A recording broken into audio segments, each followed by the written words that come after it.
Mga kapusong masobra 1,000 nga OFWs naghingyo sang repatriation bangon sang kinagamo sa Middle East suno kay Presidente Ferdinand Marcos Jr. Masobra 57,000 ka mga OFW nga taga Western Visayas yara sa Middle East suno sa OWAS 6. Ini ang gintutukan ni Kim Salinas.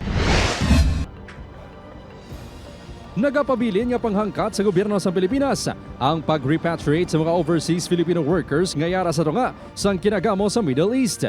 Inibangod kanselado pa ang commercial flights. Delikado man ang pagbiyahe sang OFWs paagi sa land travel. Kahit na kaya nating magkumuha ng eroplano at ipasok, wala tayong magagawa.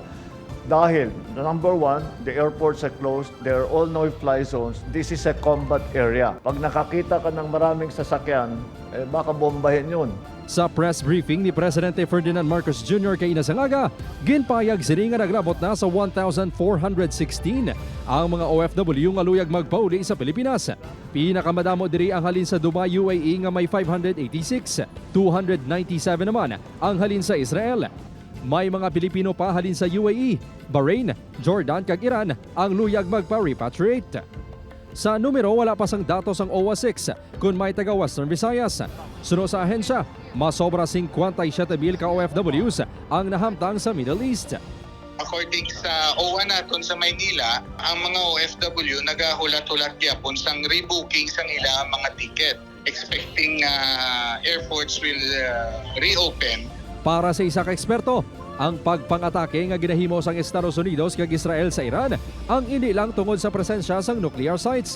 Ginakabig man ini nga isa ka strategic move patok sa China. Ang China, being very dependent and reliant sa Gulf oil, sila gid ang unang affected para nga ma-hamper, makunggan ang economic development sa China. Kasi balaman natin nga China is a rising global power.